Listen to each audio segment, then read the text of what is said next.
So, good morning sa inyo mga kaibigan. Welcome back ulit sa aking channel. At sa umagang ito, papakawalan ko ang aking mga kuneho para makapagtakbuhan sila, makapag-enjoy sila. Kasi lagi na sila nakakulong eh.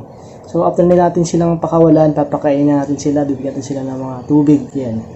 So sasabihin natin yung mga ibang tips paano ba mag-alaga ng mga rabbits. Tamang pag-aalaga.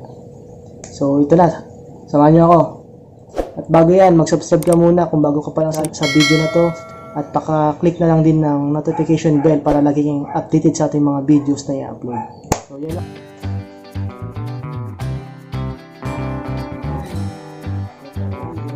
Mga rabbit na nakawala sa hawla. Takbo ng takbo. Laki na nila. 3 months old. Yan, si Coco. Local New Zealand. May ngipin na si Kulay. Mga gat na yun. May alagnat hindi. Coco.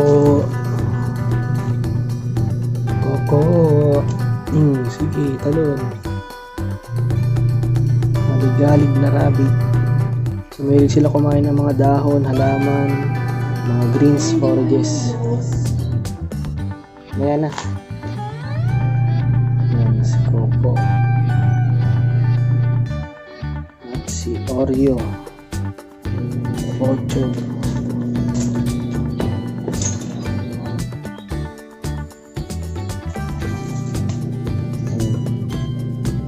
Hindi na sila kasya dun, no? Lilikot nila eh.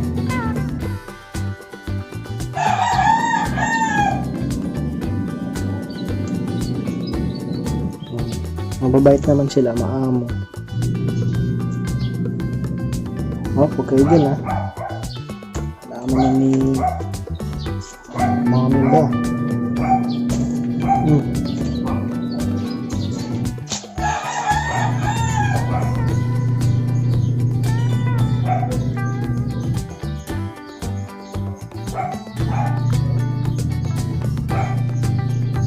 Mahilig sila pumasok sa bahay.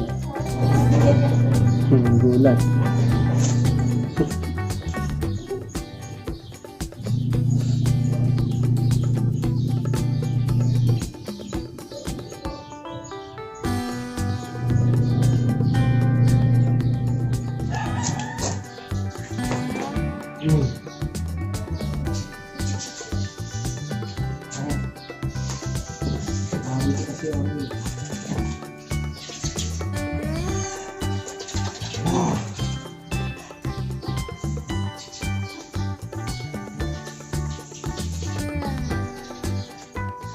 Ayan na nga, kinulong na uli natin sila. Sobrang lilikot nila. Ito kulit eh. Ayan, si Coco at si Oreo. Nagpakain tayo ng rabbit. Ang pagkain na sa umaga is feeds. At sa hapon naman is mga grass. Mga forages o kaya mga greens. So, ginagawa natin ito para sa pag-diet nila. Dapat hindi purong mga feeds yung ipapakain natin or pellets. Kahit paano meron mga forages or greens. Yan. Dapat lagi silang may tubig. Hindi dapat mawawalan ng tubig sa lagayan nila. Tapos, sa hapon naman is mga damo. Forages yung ipapakain natin. So, hindi lang naman damo ang pinapakain sa kanila. Maraming pwedeng halaman pa. So, itong mga rabbit ito is local New Zealand sila. Iba pa rin kasi yung mga pure breed ng mga New Zealand kaysa sa mga local New Zealand. Ang pure breed New Zealand kasi talaga sila yung mismong galing sa ibang bansa. So itong mga local New Zealand na to is parang dito na sila na nagkaroon na sila ng halo-halo na breed. Hindi na sila yung pure, marami na silang pinanggalingan na breed. Kaya naging local New Zealand na lang din sila. Din yung mga iba pang rabbit na meat type. Kasi itong mga New Zealand na to is meat type sila. Breed ng rabbit is New Zealand White, tapos yung Palomino, Californian White. Yun yung mga breed ng mga meat type. Pag mga pet type naman, yung mga talagang tinatawag na fancy, mga alagayin sa loob ng bahay. Ito naman yung mga tinatawag na iba-ibang klase din kasi maraming klase din ng fancy or pet type. Ito yung lion head, tapos yung Holland loop, yan. Tapos mga malalaking rabbit, yung Flemish giant. Yan. Marami pang klase ng mga fancy or pet type na rabbit.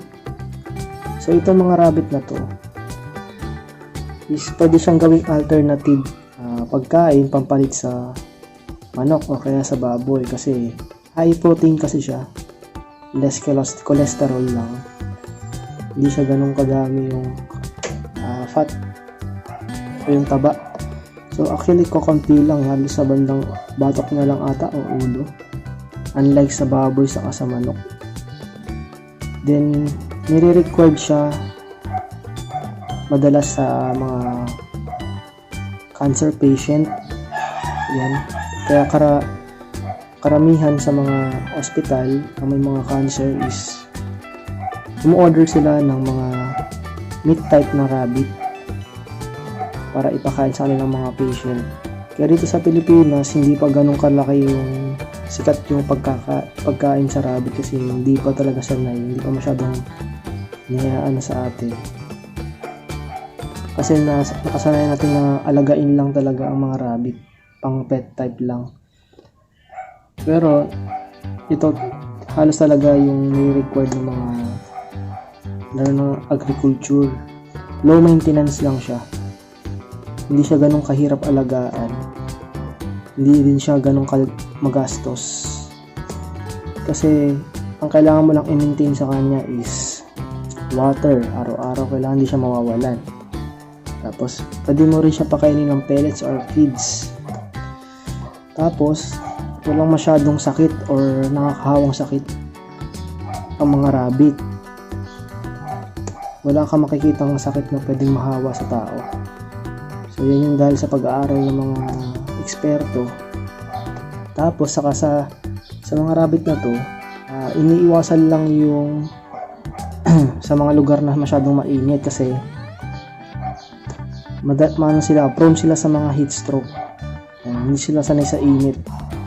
Kailangan sa mga malamig na temperature lang na lugar na doon sila ilalagay, katulad sa mga kailangan sa mga ilalim ng mga puno, doon maglalagay ng kulungan, o kaya sa may mga takip, may mga bubungan na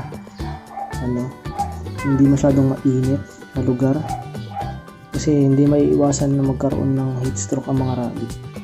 Isa sa mga ikinamamatay nila yan. Isa pa sa pangalawa, ang pangalawa is yung diarrhea. Iniiwasan din yan kasi once na tinamaan ng diarrhea ang isang rabbit, isa o 2 araw lang is agad na silang mamamatay. So bakit ba sila nagkaka-diarrhea? Una, kapag pinakain mo sila ng mga forages na hindi pa na-air dry or natatanggal yung mga mixture content na naiwan sa mga halaman bago mo ipakain sa rabbit, ito yung naging tendency kung bakit sila nagtatae, dahilan ng ikinamamatay nila. So kailangan pag kumuha ka ng mga forages, di ba, mga damo or super napier, kailangan i-air dry mo siya at least 12 hours before mo ipakain sa kanila. Hindi talaga basa yung mga pinapakain sa kanila. Pwede rin silang pakainin ng mga veggies, pero kahit paano dapat siya, 5% lang siya. Kasi mayroong tinatawag dyan na porsyento ng pinapakain sa mga rabbit. Halimbawa, dapat pag magpapakain ka ng mga greens or forages sa rabbit is dapat 80 to 85% ng forages ang ipinapakain sa kanila. Then 10 to 15% lang ng feeds. Then dapat yung mga greens, halimbawa mga gulay, yan, dapat lang sila, mga 5% lang. So ano na ba yung mga forages na yan? Ito yung mga tinatawag natin yung super napier grass. Yan yung kinakikita nyong damo na yan. Yan. Then pwede rin ipakain sa kanila yung paragis.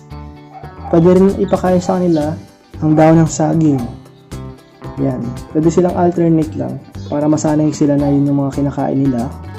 Yan. Pwede rin yung ipil-ipil, malunggay, at madre de agua. Yan yung mga pwede ipakain sa kanila.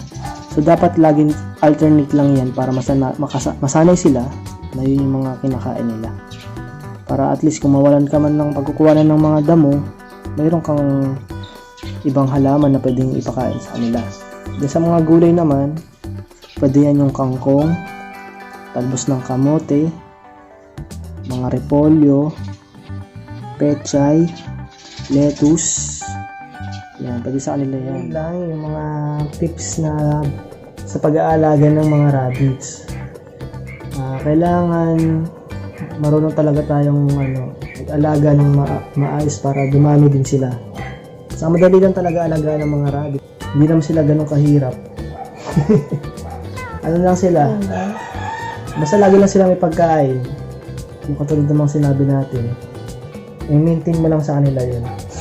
So wala naman sila masyadong, siguro kung pwede na rin vitamins. Kung may budget kayo. Para at least malulusog sila. Isipin natin bago tayo mag-alaga ng rabbits, mayroon tayong maayos sa kulungan. Yan, maayos sa tirahan nila. Bago tayo mag-alaga para hindi naman sila kawawa. Kung saan natin sila ilagay.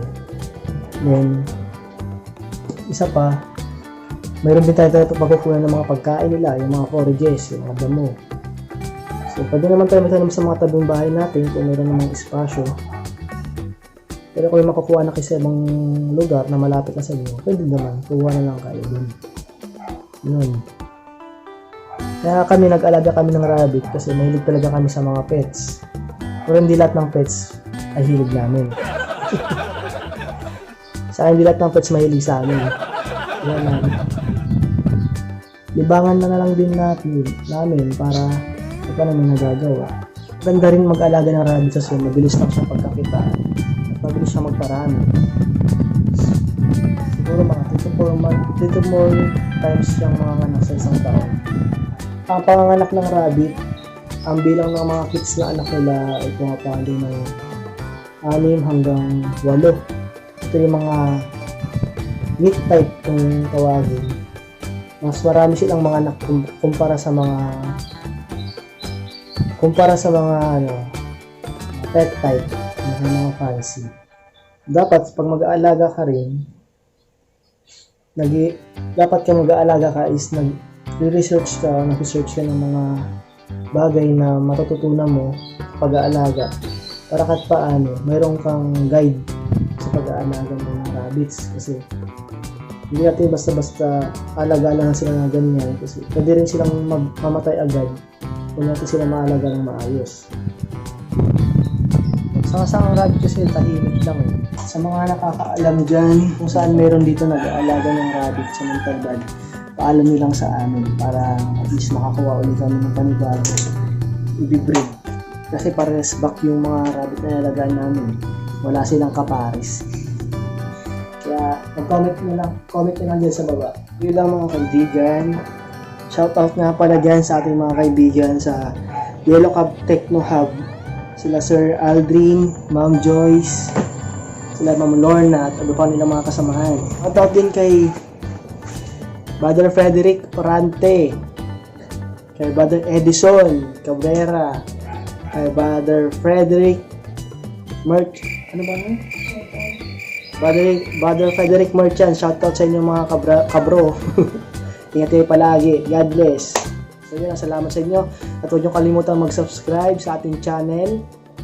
At pakipindot na lang din namin bell para lagi kayo notify sa ating mga video na i-upload. So salamat. God bless. Ingat!